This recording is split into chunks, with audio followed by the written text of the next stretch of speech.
What's going on, football fans? It's me, J.R. Clark, back again with another edition of the Falcon Eye View. This time I'm taking a little bit of a different approach from the last two Falcon Eye Views I've done. The last two have been focused on Arthur Smith and Dean Pease, our new coaches. One's obviously head coach, the other one's defensive coordinator. I've taken a heavy look at their schemes and how they impact this team. But after doing a poll that a lot of y'all participated in, and I very much appreciate y'all's participation, it really seemed like y'all wanted me to get back to looking at draftable players and doing a profile for some potential draft players. So what I decided to do, instead of just focusing on a player, I kind of wanted to take a look at a position.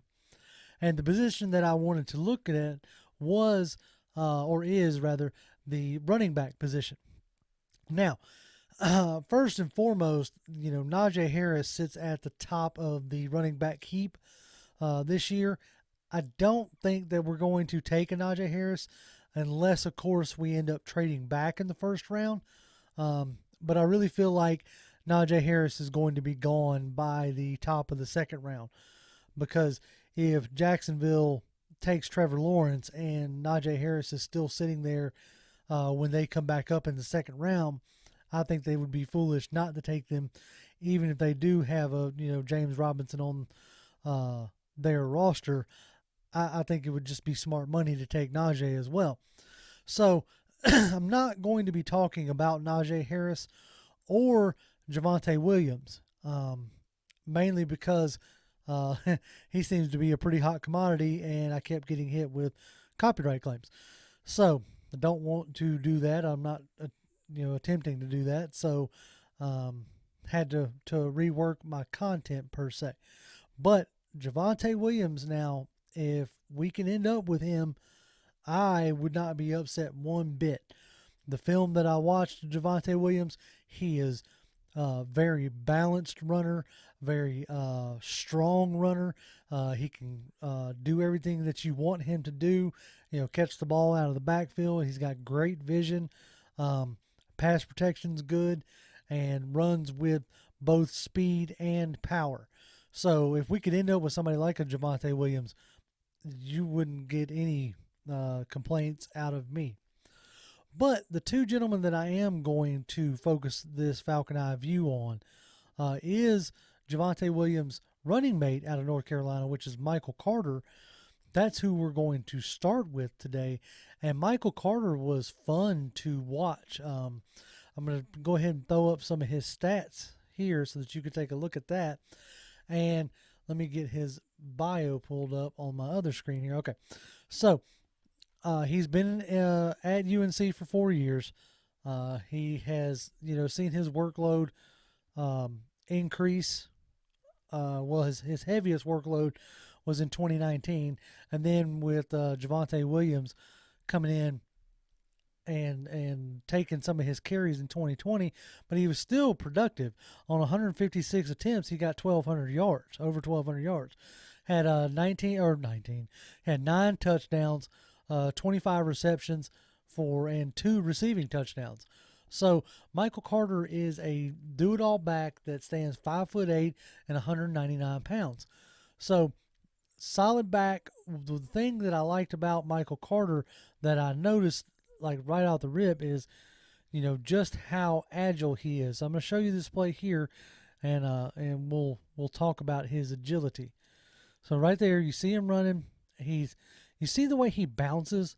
I love the way that he bounces when he runs. Like, he gets hit and he kind of just like absorbs the hit and bounces off of it. Another example of that agility or balance, per se, is this run right here. Watch him right here. He gets hit in the backfield, bam, but he's not down. Because of that balance that he has, because of the agility he has, he's able to keep his feet and force another guy to have to take him down. Obviously, I'm going to show you again. He didn't score here, but you see, like, it took three guys. It took the guy who initially hit him and then other two guys to bring him down. And I think that's an outstanding trait that Michael Carter has. I really enjoyed watching his film, and the the like I said, the balance that he runs with is a pleasure to watch. Here's another long run here. You see him right there.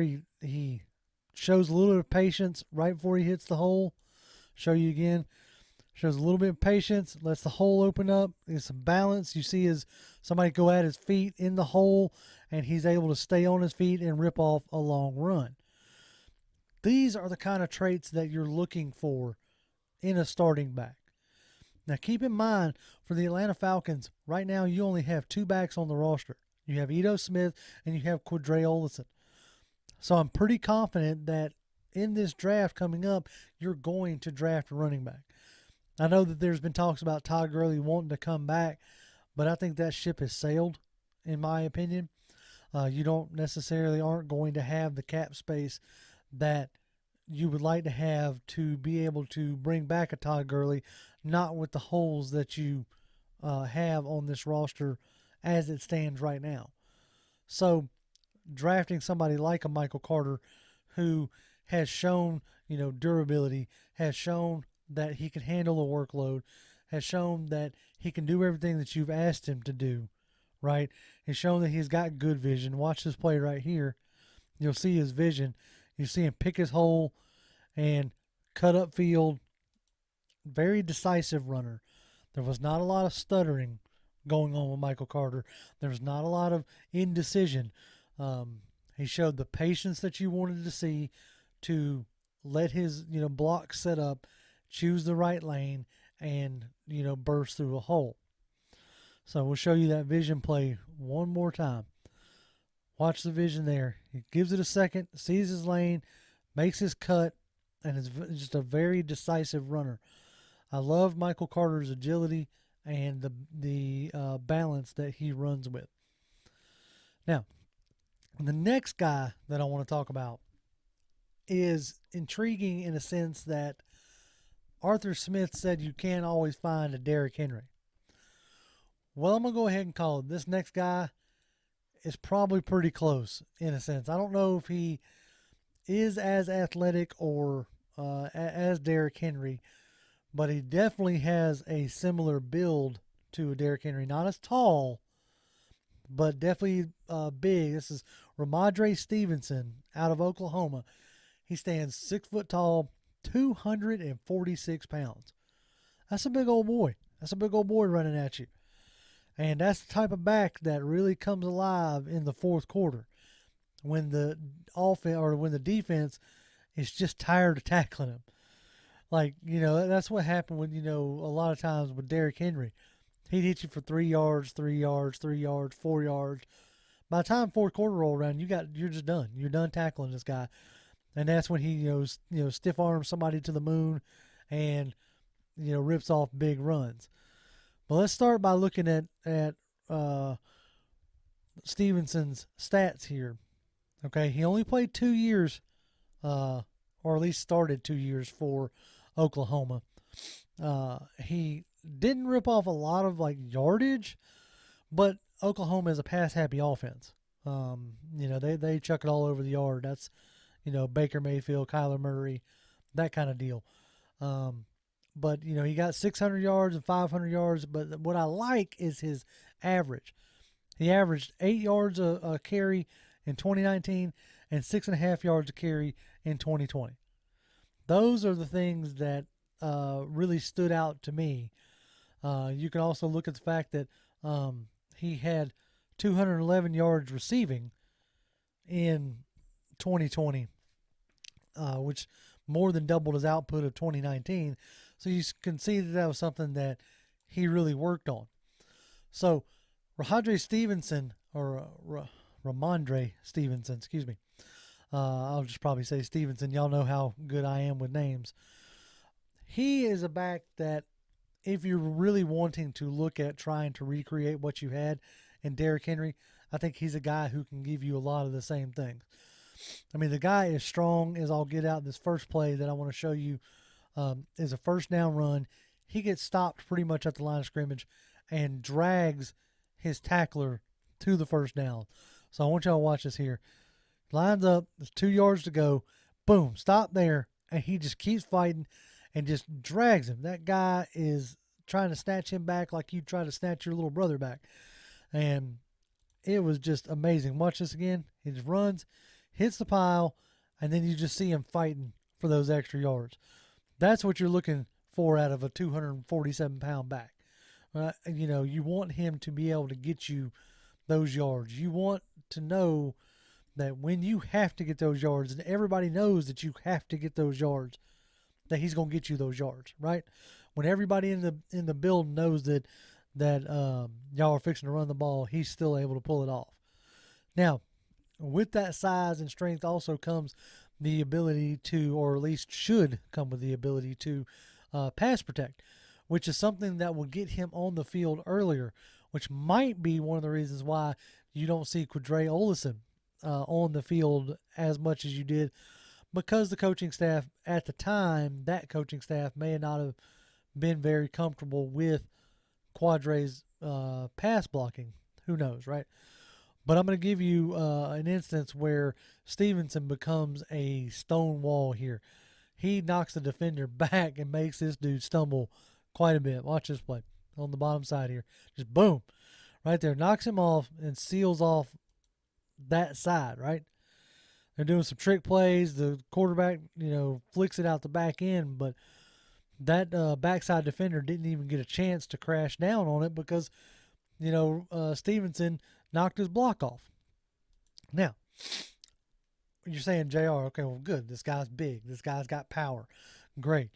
Can he be an every down back? Can he be a runner that you can absolutely count on? And I really feel like he can be, because he's got like almost a deceptive speed. Before you know it, he's 20, 30 yards down the field. Like, he's not necessarily going to make you miss in the hole, but if the offensive line opens a hole for him, buddy, he's gone. And once he gets up into the second level, like I said, then it becomes a business decision whether you decide to tackle this guy or not. So let's take a look at this play here, right? It's a long run out of the end zone. Everybody knows you're running. They open a hole.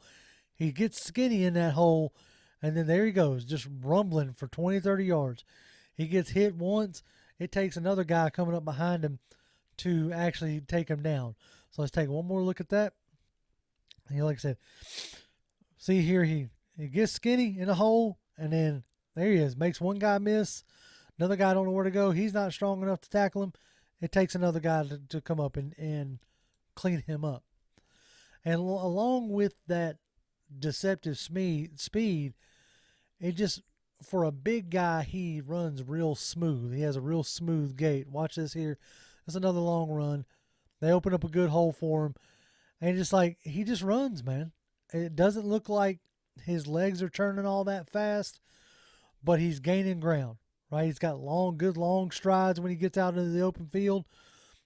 Change of direction there. And, if you're not getting this guy by the ankles, he's breaking arm tackles and, getting you the short yardages that you need. So if the Falcons were to be able to come away with either one of these two guys, I think it would enhance our backfield dramatically. Like, I don't know if Arthur Smith is going to really be able to reproduce what he had in the 2,000-yard rusher in Derrick Henry, and I don't think he's necessarily looking for that. But I think he is looking to have a balanced offense, and these guys could come in, either one of these guys could come in and be an instant upgrade to what we had on the roster last year. Like, you pair Stevenson or Carter with either Quadre Olison or Ito Smith, and I think that's a very potent 1-2 punch.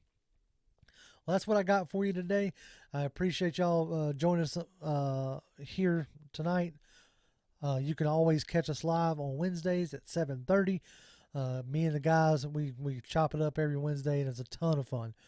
You can also catch Jimmy and Mike doing the Draft House on Saturdays. This coming Saturday, we have a special Draft House for you. Really hope y'all tune in there. And when he has one, Toby D does the Think Tank on Mondays. I think he's going to be taking a little bit of a break, but needless to say, keep your eyes peeled for those in-depth think pieces that Toby likes to do. I appreciate it, and y'all can always follow me on Twitter. I'm at Grimm1128. That's GRIMM1128. And as always, Falcons fans, rise up.